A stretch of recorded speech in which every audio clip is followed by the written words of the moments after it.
Chris Nimbley, editor-in-chief at JetsInsider.com, here with Kristian Dyer of Metro New York and Yahoo.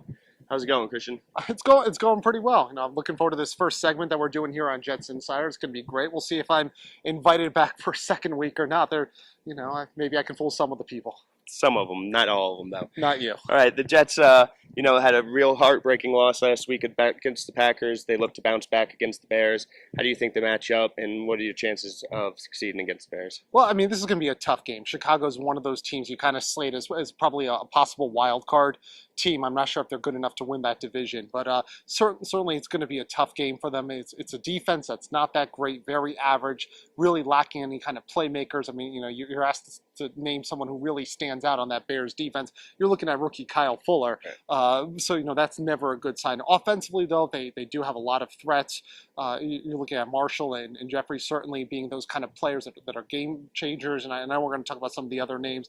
I know you like that running back Forte as well. He's someone who could be a special player too. And we haven't even mentioned Jay Cutler yet. So it's not going to be easy. But I think this game's a little bit more winnable than when Jets fans first looked at the schedule when it came out. And it wouldn't surprise me to see them come out for Monday night 2-1.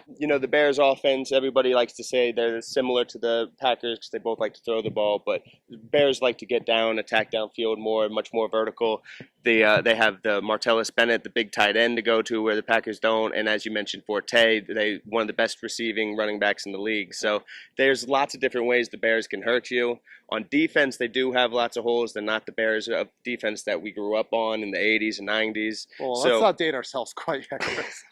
What are you, a year younger than me? All right, so the defense has some holes. They can definitely be exploited in certain areas. What ways do you expect the Jets to attack the Bears' defense? Ball control and time of possession. I think that's going to be the best way. Engage in that play action. Something we haven't seen Geno Smith and Marty Morningway, who's calling the plays, asking the Jets to do too much of so far this year. So maybe they got some tricks up their sleeves, but I think they're going to have to run the ball effectively. You look at what Chris Johnson did against the Packers, 13 carries for 22 yards. Can't do that again against this Bears team. Like you said, the comparisons with Green Bay just aren't there, except for the fact that they're both explosive offenses. Chicago's going to hurt you with the deep ball. They're going to get down that field 2-3 plays and be in the red zone very quickly at times. So you want to run the ball. You want to take the ball out of Jay Cutler's hand.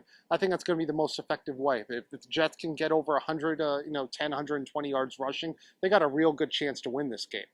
Yeah, now with the Jets, they have Eric Decker, who suffered the hamstring injury. He re-aggravated it. He hasn't really practiced too much. He didn't practice at all today. If he can't go, the Jets are going to have to rely on someone like rookie Jason Morrow to step up and try to create a bigger role. Maybe they flex him out as receiver more. What different types of things do you think they can do if Decker can't go?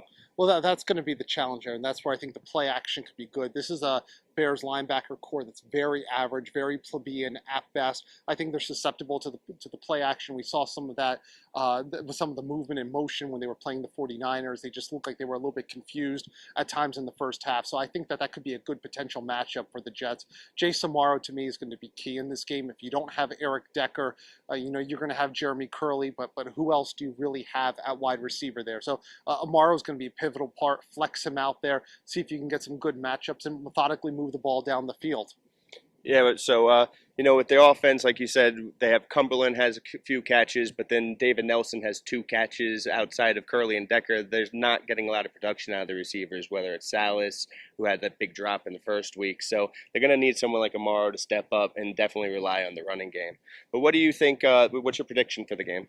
Well, I think it's going to be a close game. I think it's probably going to be one of those that's going to seesaw, just because Chicago can be so explosive at times. But that defense is a little bit troublesome. I do like some of the things that they've done with their offensive line. Certainly familiar name in Matt Slauson, who's earned a long-term contract this past offseason with Chicago. But the Jets' front seven was good against Green Bay. If they can do that, I thought they took the foot off the gas just a little bit there in the second half. Didn't dial up quite as much blitzing as I thought that they could have. But I think that if they're able to do that, continually come after Jay Cutler, he's someone, he doesn't get the ball quickly out of his hands. He needs to let the routes develop to 7, 8, 9 down on the route tree. If they're able to blitz and if they're able to run the ball, Jets come out of this game winners, maybe a 23-20 scoreline. Does that sound good? a little more optimistic than I am. I think that the Jets can definitely move the ball on the Bears defense. They can probably put up points, but I think the duo of Brandon Marshall and Alshon Jeffrey, and with Martellus Bennett and Forte, I just think their offense is going to be a little too much for the Jets secondary right now. I think the Bears win probably something around 27-23. And I think you're going to be asking either way if the Jets are going to be in this game. Geno Smith's going to have to be sharper than your haircut. Very nice. Yes, Geno's definitely going to have to avoid the turnovers. So this is Chris Nimbley with JetsInsider.com.